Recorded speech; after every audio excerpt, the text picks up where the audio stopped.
ไปบ้านนี้โอ้ยบ้านนี้เที่ยงเฮากลับมาคืนอีกคือเก่าลาบบ้างแบบหมดน้อยนี่ขอหักเจ้าพี่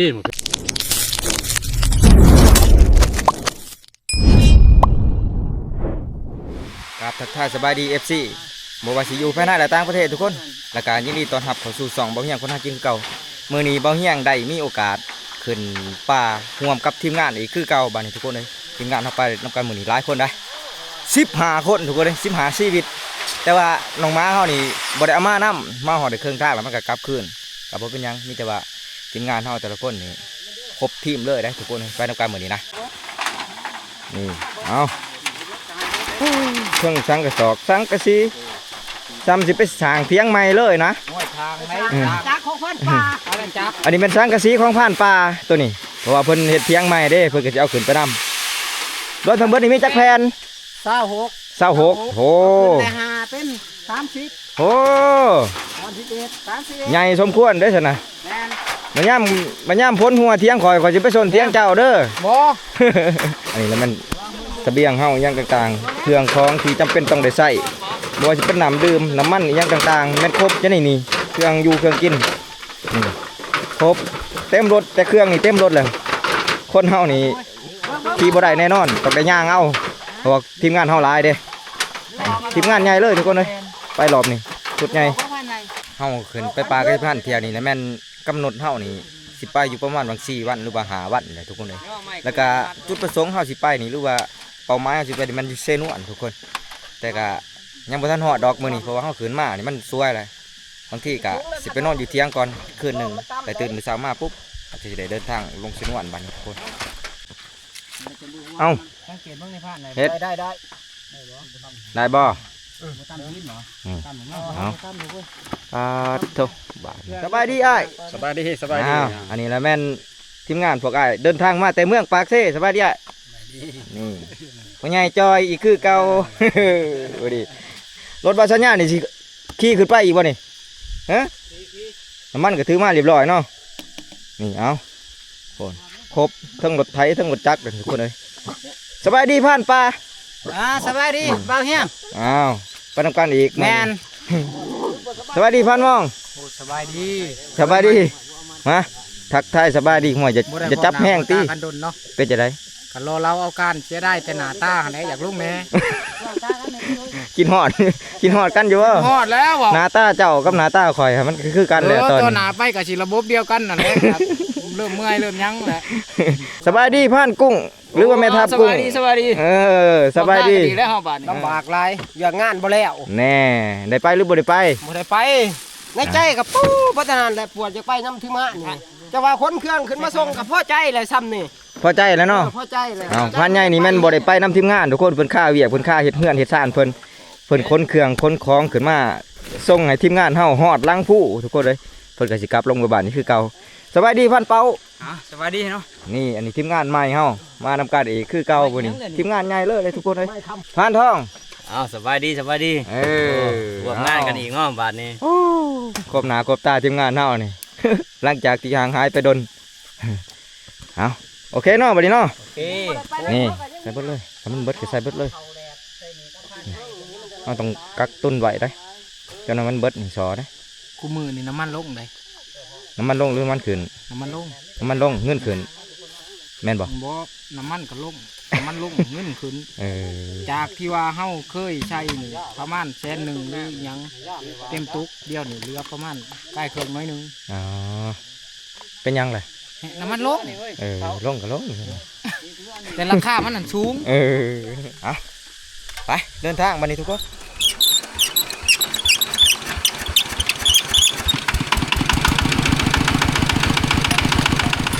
ไปเดินทางไปพร้อมกันมานี่ทุกคนท่านนี้จะไปรอบนี้นี่เขาบอกเอารถไถปีนผู้ทุกคนเลยเพราะว่าที่งานเขานี่ป้ารถไถไว้ล้างผู้เขากับค้นเครื่องค้นของเป็นมาแต่เพื่อนแต่บ้านเฮาเพื่อนมาใส่รถแล้วก็เดินทางเขาป่าเลยทุกคนเดินทางนี่สบายเลยทุกคนเลยบ่มีบ่อยาก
หอดเที่ยงแล้วบัดนี้ทุกคนเลยโอ้ยกินหอดเที่ยงบ่ได้มาเป็นเดือน2 เดือนละกินไอ้ายความเป็นคนป่านี่กลับคืนมาอีกแล้วบัดนี้ทุกคนเลยหอดเที่ยงเฮาโอ้ยมีแห้งเด้จนคำจนหมื่นเพื่อมาหอดนี่ทีมงานเฮาผู้ยางก่อนก็หอดคือสิหอดเติงแล้วแหละเอ้าโอเคมาหอดเติงแล้วบ่ จะเบิ่งผลงานบ่ได้เบิ่งยางสิบ่เป็น ห่วยมันเป็นหยัง ก็คิด โอ้มันไล่หมูบ่ฮะ แล่นไปตามคอนกับผู้ดีว่าไปตามคอนนั่งก็มองด้วย นี่บ่เกือบกี่เท่านี่บ่ โอ้ย ปิ้งยาง ไล่หมูมานำทางซะบ่นี่บ่100 บาทนี่บ่ แม่น ปาโทหนักเกินอันนี้ฮะ 10พันเนาะ พี่ลึกขี่รถไถพอดี4 ชั่วโมงทุกคนเพื่อหอดเที่ยง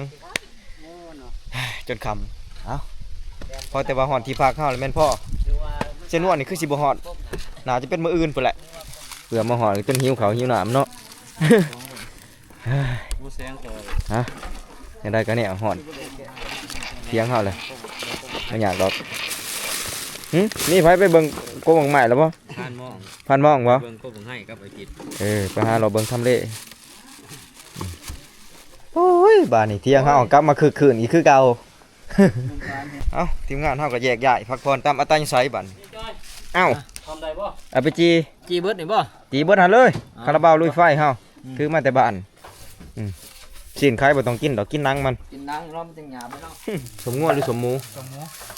หมูบานหรือหมูป่า ปลาแล้ว ว่าไป ดีแล้วนี่ โอ้ ได้เมื่อมื้อนั่นแหละ โอ้ตั้งแต่ผู้พูดนะ บ่ มองว่านมาซื้อ เมื่อวานมาซื้อ อ๋อหมูหน่อยฮะ ประมาณ จักโล 40 โล 40 โลโอ้เอา นี่ เขาบ่เอาเขาบ่ได้เงิน ใครในแต่ถือเนี่ยกินมาแต่บ้านเนาะ คำบ่ถือนี่ก็หิวอีกแล้วครับ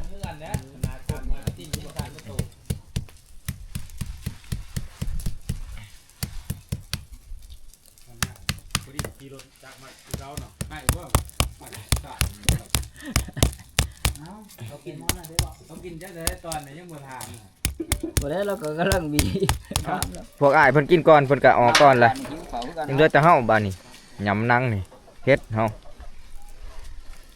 กินแล้วไปต่อบ่ ไปต่อเด้อ ไปต่อแล้วเนาะมามือแรกนี่บ่อยู่แล้วเนาะมีนัดอีก มีนัดก็ โอ้ พานทองเด้ มีนัดกับพาทอง อือ มา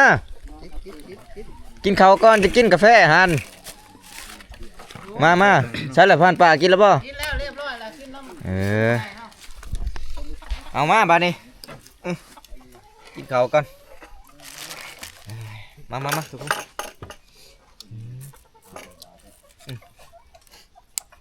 กินข้าวจังสิได้มีเดือดมีแรง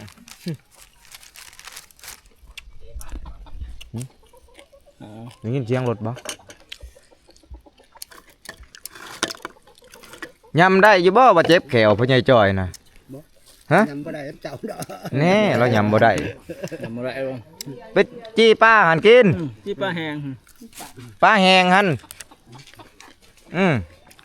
โอ้ยเราเจ็บแขวเนาะคือว่าแล้ว แต่กูเจ็บยังยำยะ แล้วผู้ยังหนุ่มยังหน่อยนี่ก็ยังยำบ่อยากได้หรอเบิ่งแต่เส้นมันน่ะติ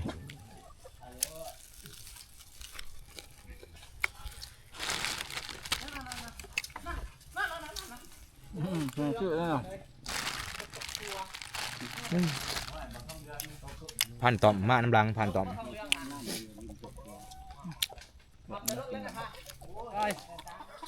แล้วเขา กินข้าวกินน้ำก็โจกออกมาติเนี่ยได้มันกินกลับได้ มาเนี่ยบอกไม่ได้จอยได้ฮะ นิบใบตองไงมันสิได้กินบ่โอ้ยเชื่องมากินแต่ผู้เดียวของแสบของนัวก็บ่ไข่ดอกป้าไว้ยังน่ะ บ้านท้องว่าสิทำหมักมือ เก็บผักไว้ท่าเอ้ยโอ้ยยอดบ่ยอดก็ถือว่าสำหรับมื้อนี้นี่แล้วแรงแล้วเนาะทีมงานเฮานี่เนาะ มีแต่ว่ามื้ออื่นจังว่ากันใหม่ น้ำตาล สิโศกหยังสิมันหยังขึ้นอยู่กับความสามารถของทีมงานเฮาได้บัดนี้แยกย้ายกันไปมื้อแรงนี่ เกือบมาเนี่ย มีแต่ว่าสิพักพรให้มันสิค่ำๆก่อนจักหน่อยแล้วก็จังสิออกเลาะใต้ตาพุ่นแหละหาเลาะไปมาลำมารวยแล้วทุกคนเพราะว่าเฮามาฮอดค่ำยังบ่ทันได้ไปเบิ่งทำเลอยู่บ่อนใดมัน สัตว์มันเหลนมันกินนะมีแต่ว่ามื้อนี่เอามาตั้งรักอยู่เที่ยงก่อนทุกคนเลยมื้อแรงก็สิพา FC ออกหาเลาะไต่ต้าแหละเลาะไปเรื่อยๆทุกคนเลยทหารกองร้อนโอ้นี่เที่ยงอันนี้เที่ยงพ่อใหญ่นะเด้อนี่ทุกคนเราก็มาคือกันพูดแล้วอันนั้นสิเลาะไปผมเลาะไปแถวจ่ายเสนวนไปเลยทุกคนเลาะไปเรื่อยๆหลายกิโลไปหมดนี่ประมาณ4-5 กิโลได้นะเลาะไปแล้วก็สิเลาะกลับคืนมานี่ทุกคนแต่ว่าพอยังเลาะไปเรื่อยๆทีมงานเฮากะหลังจากกินข้าวกินน้ำแล้วก็แยกย้ายกันเลยนะทุกคนไปคนละทีคนละเดือนบางคนก็ตีคู่แต่ว่าบางอย่างเดินเดียวเหมือนทุกคนเลยเอามามือแรกจะเป็นจะได้ไปเบิ่งน้ำกันอะไรทุกคน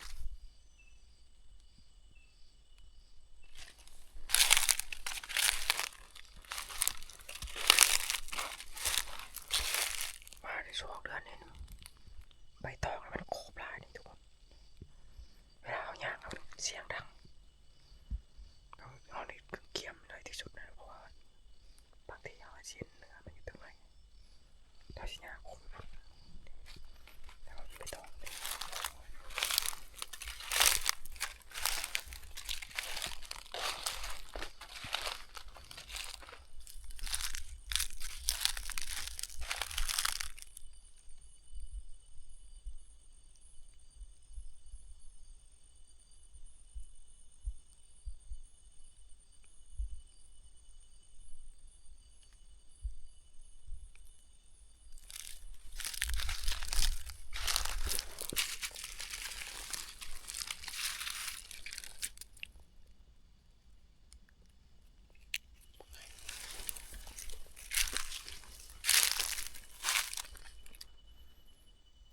มันยังไม่ทันเข้าปานใดเด่นทุกคนสงสัยมันยังไม่ทันสุกนี่โทนมันนี่กำลังเยือนเลยนี่ทุกคนเลยมันกำลังสิสุกนี่กำลังเริ่มอีกประมาณอาทิตย์หนึ่งนี่พอดีเลยนะโทนมาให้ตัวนี้แต่ว่าหอยสัตว์ป่านี่ยังบ่ทันเข้าลาย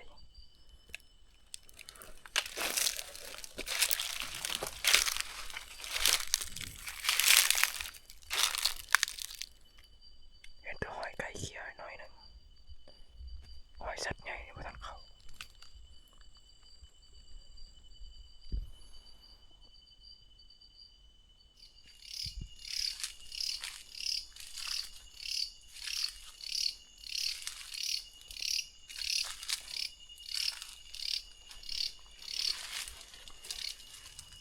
ตอนนี้เรานั่งพักผ่อนก่อนทุกคนเลยนั่งฟังรหัสมันตอนทุกคนเพราะว่าในช่วงเดือนนี้นะใบตองนี่มันขอบลายเวลาเขาหย่างมันมีเสียงดังในเวลาเข้าไปนี่เขาต้องได้นั่งฟังรหัสมันตลอดทุกคนนั่งฟังเป็นระยะนะบางอย่างชินั่งอยู่นี่ก่อนประมาณจาก10 นาทีนะชินั่งฟังรหัสมันอยู่ในนี้ประเภทสัตว์ป่านี้อยู่ในช่วงอย่างนี้มันเป็นช่วงที่มันขาดน้ำเหมือนกันจ้ะบางอย่างก็เลยมาเลาะแถวหิมห้องหรือว่าหิมหวยอย่างต่างๆนะสัตว์ป่านี่มันสิมักลงมากินบนได้ที่ซุ่มๆนี่แหละทุกคนแล้วสินั่งอยู่นี่ก่อนนั่งฟังรหัสมันก่อนแล้วหลังจากนั้นสิเลาะไปพุ่นต่ออีกสิย่างเลยตัวใดทุกคนมันดังแห้งใบตองมันโขกไป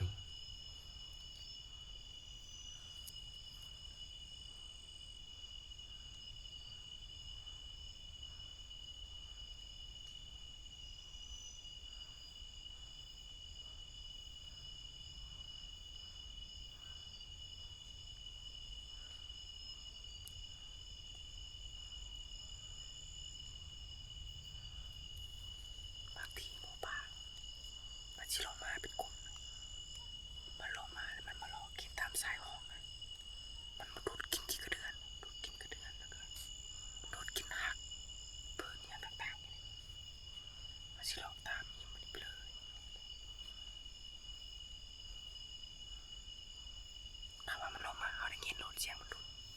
มันสิหลุดเงืองก่อนขี้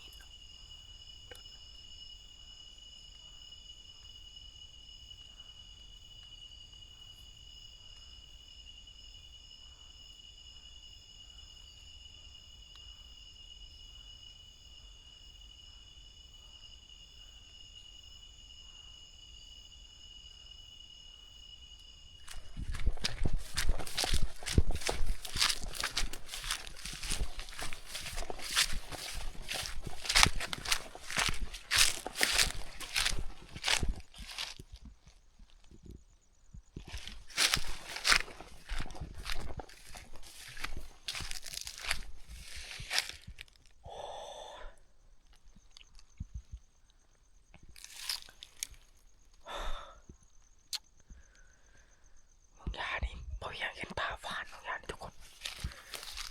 มันน่าจะยืนทุกวันนี่แหละเนาะนี่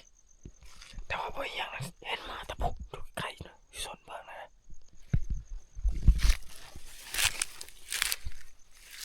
นี่มันน่าจะยืนอยู่แถวนี้แหละนี่มันน่าจะยืนอยู่แถวนี้แต่มันแล่นไปพูดเลยนะทุกคนโอ้ยานะนี่มันอยู่แล้วนี่บางอย่างนะเห็นตั้งแต่อยู่สนพวกนั้นทุกคนเลยบางอย่างย่างออกมาแต่ป่านะอยู่คนละสนด่านบางอย่างอยู่สนเบื้องนะบางอย่างเงี่ยงไฟมาอย่างนี้นะเห็นตามันทุกคนน่าจะเป็นตาฟ้านมันอยู่ในนี้บางอย่างคิดว่ามันน่าจะแล่นเขาดอนนี่เลยนะนี่บางอย่างเห็นนะเดี๋ยวบางอย่างจะไปรัดวางนี่ทุกคนเลยยานี่นะโอ้เดี๋ยวจะรัดโค้งมาหมดกันเลย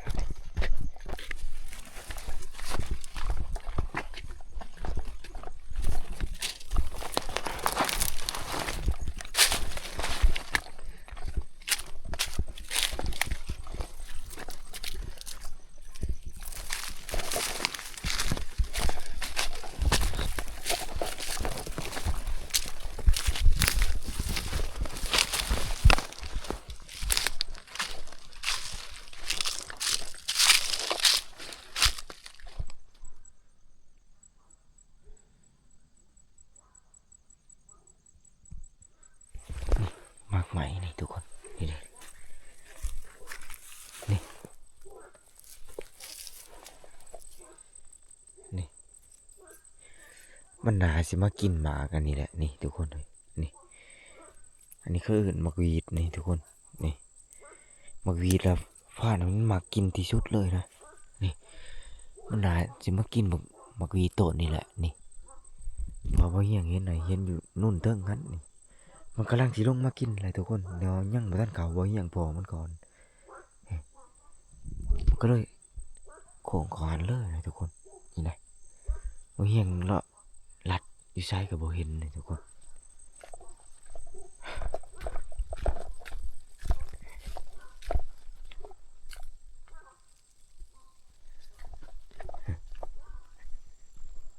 มันขึ้นป่านี่เลยนะมันอยู่ตรงหิมห้องเลยทุกคนนี่อยู่หิมห้องเลยนะขึ้นไปมันเป็นด่านอยู่ตรงนะ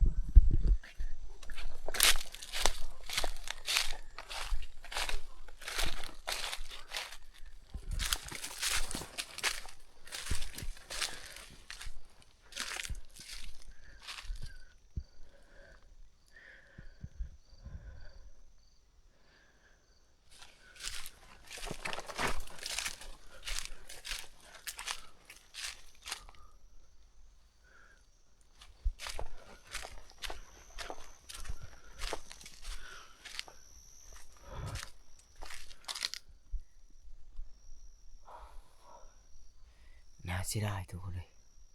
ว่ายังคิดว่าฟ้าในน้ำมันหนาชิมา2 ตัวนะแต่ว่ายังเห็นนะตัวเดียวทุกคนเลยตัวเดียวแล้วมันกำลังสิเข่าต้นมากใหม่เลยทุกคนแต่ว่าบ่เฮียงอยู่คนละโซนด้านกับมันนะมันอยู่โซนเบื้องกันนะบ่เฮียงเงี่ยงมาพอตั้งแต่โซนเบื้องนะพุ่นนะแล่นจำนั่นกับบ่ทันทุกคนเลยมันใกล้นะอยู่คนละโซนใกล้แห้งทุกคนมันน่าสิเข้ามานี่เลยนะนี่มันสิเข้ามาโดนเตียงนี่แล้วเลาะลัดเงี่ยงเบิ่งจะได้กับบ่พอทุกคนไปไว้เลย มันกำลังสิเขากินมากใหม่นะหรือว่าเงี้ยมันพอมันก่อนแล้วสิเลาะไปเรื่อยแล้วก็สิเลาะเมื่อเลยปนี้ทุกคนบางอย่างเลาะมาไกลเติบแล้วนะแต่ว่ามันบ่ค่อยมีสภาพเหตุการณ์ยังบางอย่างก็เลยบ่ได้ถ่ายให้เบิ่งมีแต่ว่าบางอย่างสิเลาะกลับเมื่ออีกไปเลาะลัดเบิ่งฟันตัวที่มันเข้าไปนี่นะบางอย่างคิดว่ามันน่าสิมี2ตัวเลยทุกคนบางอย่างสิเลาะไปเบิ่งตอนนี้เวลาตี 2แล้วทุกคนเลยเดือนขึ้นพอดีเลยนะมันจะเป็นเดือนแจ้งเลยเราก็จะเลาะเมื่อก่อนมานี่ทุกคนเลาะมาหลายชั่วโมงเลยเป็นวัดก็เพราะเป็นวัดทุกคนอากาศหนาวเย็นเมื่อเย็นจนว่าเวียกอ๋อเลยนะ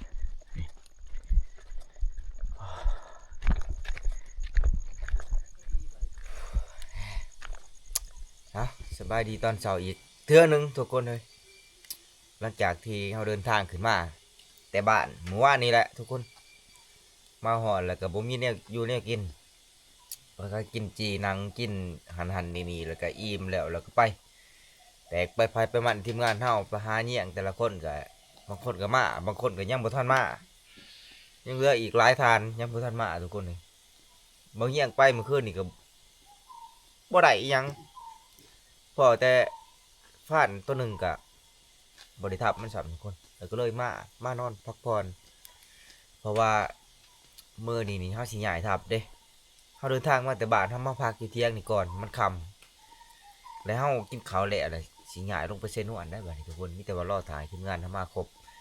จากทีมงานเฮาสิได้อีหยังแหน่แต่ว่าที่แน่ๆนี่ทีมงานเฮาก็มีแนวมานอยู่ได้ไก่ได้นกได้บางหน่อยอย่างต่างๆนะทีมงานเฮาไปเยี่ยมขึ้นก็ได้อยู่วันเสาร์นี้อ้ายเพิ่นก็ได้ไก่วันเสาร์นี้ม่วนได้ทุกคนบ่เฮียงขึ้นมาป่ารอบนี้บ่เฮียงคิดว่าม่วนสบายหูสบายใจฟังเสียงนกฮ้องนี่ยัวเลยทุกคนนกฮ้องนี่ม่วนแท้นี่นะ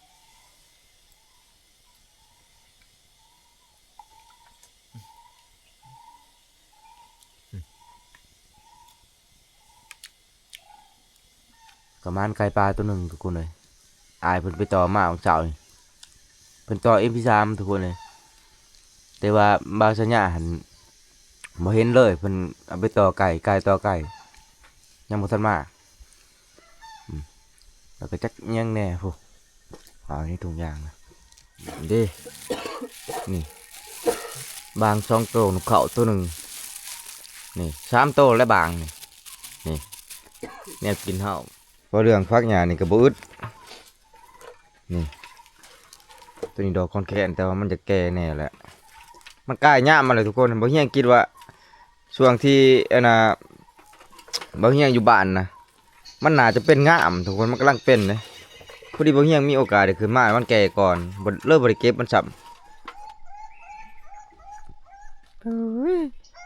ำนี่เอาบรรยากาศยามเช้าทุกคนเลย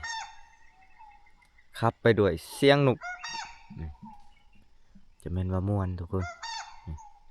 อันนี้ได้เสียงนกทีมงานเฮาต่อนี่ในชมนั่นนกอลีชมนั่นตัวนี้นกบ่ได้กินข้าวกินน้ำได้นกตัวนี้นะเอาทีมงานเฮาได้มาเพิ่มเลยได้นี่จักโตเลยบางอ้ายพูดบาง5 โตบัดนี้เอาเบิ่งรวมกันตัวเป็น8ลาบขาบเช้าเฮานี่กินบางนี่ลาบขาบเช้าเฮานี่เด้นี่คักได้โธ่ได้กินลาบบางเลยเพราะเท่านั้นแหละคักเลยคุณยายจอยลำเลียงเลยคุณยายจอยตื่น1ข่าวเต้เลิกผลลัพธ์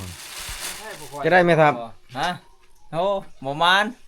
ไปเมื่อคืนนี่ไปกับไผไปกับผ่านทองโอ้จับคู่กับผ่านทองอีกเนาะแม่นนี่จนบ่ได้นอนเนาะพ่ออยู่บ่พ่อตะละหัดมักเบอตัวหนึ่งมันก็เข้ามาใกล้เติบอยู่แต่ว่าป่ามันหกหั่นนะผ่านทองเพิ่นว่าสิเข้าไปอยู่แต่ว่าเพิ่นเข้าไปได้น้อยนึงเพราะว่ามันก็สิฮู้รหัสมันก็พายไปทางอื่นเด้ออ๋อเบอตัวเดียวเบอตัวเดียวเนาะผ่านเปาไปกับไผตีคู่กับไผเมื่อคืนนี่ไปกับผ่านหม้อไปกับผ่านหม้อแต่แยกกันอยู่นี่นะอยู่อันนี้โบกคานนี่ เออ เพิ่นก็เข้าไปนั่งในโบกพอยก็ลงไปทางห้องพอ พ่อบ่เจ้า พ่อเบาอหย่างเลยแต่บ้านนี้คือว่าอ่อนแล้วไปเด็กเนาะไปเด็กแล้วค่อยนั่งอยู่ลุมมันเข้ามาแล้วมันได้กินค่อย มันแล่นขึ้นเทิง อืม บ้านนี้มันกินเกี่ยวกินเวียนอยู่เทิงฮะค่อยคิดว่ามีอย่างดี น่าสิมีหมกไหม้เนาะอยู่นะ บ้านนี้ค่อยลงไปเบิ่งบักให้ มาไข่ แม่บักให้สูงโอ้เบิ่งมันกินแถวนะฮะแตกว่าที่บ้านนี้ค่อยขึ้นไปค่อยไต่ไพ่โทรศัพท์เนี่ยค่อยๆไต่ขึ้นไป อืม ค่อยใกล้ทางที่ขึ้นไปแบบว่ามันแปลนแน่นะ อืม มันได้กินพอดีถือช่วงล่มฮะพัดขึ้นไปหามัน มันได้กินซ้ำบัด มัน นี้เนาะ ได้กินก่อนโอ้ อืม จังหวะ บัดนี้มาไข่หันจะไปเบิ่งหันยังหลายบ่ มาให้ยังร้ายมาให้ อ๋อ โดนผู้เปะอยู่ เออ คันว่าเขาไปนั่งแต่เว้นนี่สิมีโอกาส มีโอกาส แม่น บัดนี้ในมือก้อนหันมันเห็นห้อยมันเข้าอยู่บ่ ห้อยมันแท้น่ะแตกที่มันเป็นใบตองมันหกนะห้อยมันไอ้นี่ อ๋อ มันดุดมันเป็นจ่ายหินเป็นห้องหินไหลผ่านลงมา โอ้ยมีแต่ว่ามื้อหน้าถ้าว่ามีโอกาสแล้วไปนั่งโลด แม่นคอยยังว่าอยากเขาไป ข้อยก็ นั่ง คิดว่ามีโอกาสอยู่คันว่าเนี่ยนะ แม่น มันมีหมากใหม่เด้บ่เป็นหยังโอกาสหน้าเฮายังมี มาทีมพอดีมันบ่ขี่นี่ บ่เลี้ยวบ่ทิ่มได้คมๆนี่มันจังแซ่บเด้จังแซ่บเด้กระเบ็ดคิดว่าสิปิ้งเอา แต่ว่ามันซ่าทีมงานเฮาก็ฝ่าวก็เลยพักเอาแล้วก็สิล้วนเอา เจี บั ย ด ว นี้ ขี่บ่ มีแต่แบบนี้เอาได้ของยานี่ว่าสิปิ้ง แบบนี้ไวกว่าถ้ายามันใหม่ก็เอาน้ำใส่ เอาใส่แหน่ได้นะ ถ้ายามันใหม่เข้มๆเล็กไป หมูเราบ่ได้หูดออกพอดีเลยหมูกับม่วนเขาคือเพื่องนี่เว้ย อยู่กับธรรมชาติเนาะ พี่ลึกอหลี กินเห็น ตึ๊บ จดจับ โอ้โหย มักเซเวอร์ ผักน้ มักเซเวอร์ตัวเพิ่นเอาได้เอาอีกบ่เข้ามา ำกินแล้วเป็นเซเวอร์เซเวบ่ แหน่จังหน่อยกินละ เอานี่แหละ หน้ายังตัวนี้ เอาเลยกวาเลยทุกระเบิดตัวนี้มาพวกนี้ว่ามันโผล่บ่ บ่นะมันโผล่ช่องโตเลยเนี่ยผ่าน ข้อยก็คิดว่ามันมี2โตวอยู่เมื่อคืนนี่แต่ว่าข้อยพอตัวเดียว เจ้าพ่อของทางไหน แม่งอันนี้มันมักไปเป็นคู่ดอกนี่ แม่นเลย ผู้เด็กผู้ปอ ตาโตมา ใส่หมด เพื่อใส่น้ำใส่ได้นี่ก็ผู้ดีล้นนี่ ดิซ้ำสัวบางนะเนี่ย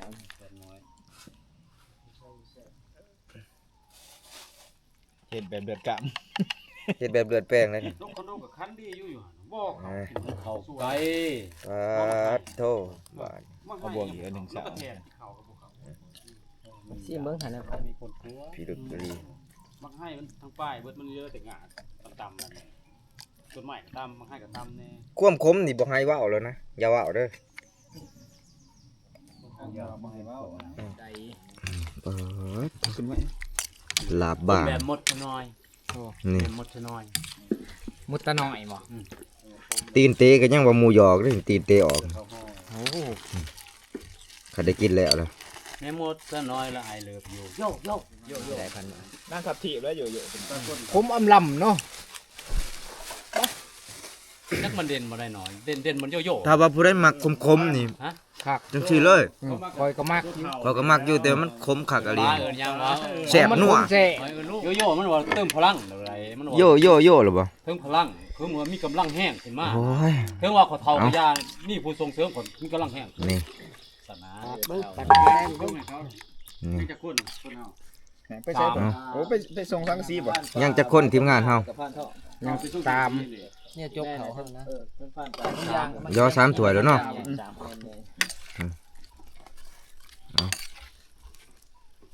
ปาดโท เบิ่งซิมก่อนจักบาท เอาเลยเอาเลยเอาเลยชิมเลย ซิมละบางครับ โดยเฮา นี่พ่อใหญ่ เบิ่งให้จำนั่นเลยคำหนึ่งหรือว่า เขาปั่นก่อนจะไปกินจะพูดเอา ปั้นทุน เอ้า ทุนเบิดเขาทิศหนึ่ง มีแต่ว่าโอ้ยเปื่อนน้ำก็มีเนาะย้ายไปเรื่อยๆเอาไปเบื้องนั้นเอาไว้กลางก็ได้ตัวนี้นี่ตัวนี้ไว้นี้ นี่ มานี่ไปจ้องมันบ่ เอาตัวนี้จงให้ผ่านทองผ่านป่าแล้วก็ผ่านสัญญายังเหลือ3คนยังบ่ทันมานี่แหละยืนกินคือทหารนี่แหละมันจังแซ่บเนาะนี่เอามาเบิดสุกุสุคนบัดนี้เอาเลยได้กินข้าวเช้าเฮามื้อนี้เอามา FC แม่ครับแม่ครับมา กินลาบบางนะเจ้าจะไปคามนาคามใต้สมผิดได้จังได บ่ขอยินแล้วก่อน เจ้าก็ยินน้อยก็เราจะ เอาให้เพิ่นยินนี้ บ่ เจ้าให้เพิ่นยินแล้วมื้อนี้ไปกินน้ำมันสิหาย เอา มันจะได้กินได้สิหายแต่ปัจจุบันนี้ไม่ต่อไป โอ้แต่บ่เถาะแห้งกันดีว่ะ เอาไว้อยู่รถไถเด้อ เอาไว้แซ่บอยู่เนาะแซ่บท้องแห้งเขาว่าเราเชื่อบ่พานทองนี่บ่ได้กินบ่กินเพิ่นบ่ได้มักผมในพานทอง บ่กินด้วยนะ บ่กินโลด ลาบางบ่ แม่นค่อยผ่านมากับเพิ่นท้องเถียวได้มาผ่านหม่อง แม่น เพิ่นถ้าบ่กินถ้าสิว่าจะได้เพิ่นบ่มักนะเพิ่น นั่นใดของผมพันทองบ่กิน กินแต่ของข้าวของหวาน เออทีมงานต้องหูใจกันแน่นี่แหละ ไว้ในรถเว้ย ก็ง่ายเลยล้ม ทำเนี่ยท เห็นบ่ข่อยบอกแล้ว โอ้ดูดเนาะมันคือดูดบ่ นั่นมัน โอ้มันตกนั่นแหละข่อย ข ยา อก งเจ้าขอยกำลังสิถ่วงไว้ของเจ้าได้เปรียบหมู่ มันก็ได้เปรียบดีเนาะ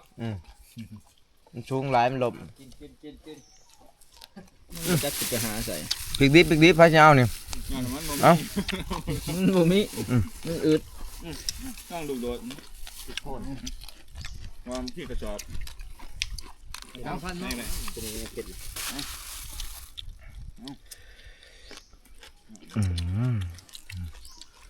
ไปน้องเคยหยอกกันพันกลุ่มกับไอ้พันทองบ่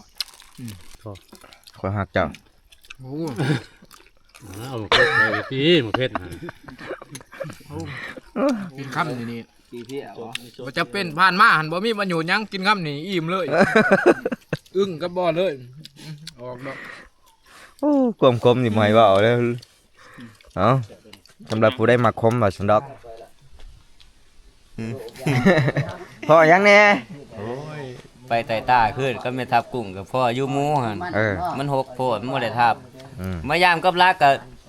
ก็ทำงาน2หลังหัวไหน แต่ว่าบ่ถูก บ่มันบ่อยู่ถืออยู่บ่อ ถู ยู่ กแต่ว่ามันหลุด แม่น แน่ มินแล้วก็หมู เออ รุดไปเบิด มีแต่แนวมันเนาะ หมูสิรุดประมาณว่านนี่หมูนี่ แสดงว่าเขามาช้าเกินไป แม่นก็มันสิรุดหั่นโตเฮาล็อกสปริงมันเด้มันดูดออก บ่นะ อ๋อ ค่อย นั่นน่ะ ไปหันดึง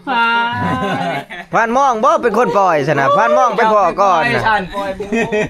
ได้แล้ว ค่อยหันดึงบางคน โอ้ มันคนขาว คันบ่ได้เว้าอีหยังไดบ่ว่ามันหลุดอีหยังผู้เห็นก่อน ๆปล่อยก็ว่าไว้แหวพันทองจักถือหยัง โอ้แล้วสาดเอ้าก็จะใส่ใหม่ หน่อยหนึงอยู่พุ่น บัดนี้ทีมงานเราก็มาครบเบิดแล้วบัดนี้ยังแล้วเนาะยังผู้หนึงยังพานยะเอ้าเพิ่นมามีแต่ว่ากาเกมแล้วบัดนี้สิเดินทางต่อบัดนี้ทุกคนเลยกินข้าวกินน้ำแล้วก็ได้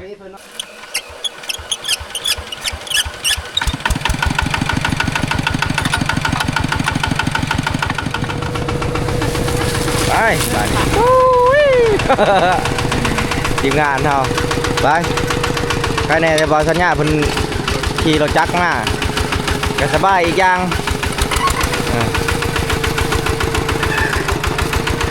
เอาบัดนี้ทุกคนเลยเราเฮียงกับทีมงานก็สิได้เดินทางย้ายที่พักใหม่ก่อนบัดนี้พุ่นแหละลงไปอยู่ไสนวนพุ่นก็หาอยู่หากินอยู่ไสนวนพุ่นแหละทุกคนเลยมีแต่ว่าสำหรับคลิปวิดีโอนี้ไว้เฮียงก็สิปิดไว้สำนี้ก่อนทุกคนมีแต่ว่าคลิปหน้าพอกันไหมพอกันอยู่ไสนวนพุ่นแหละ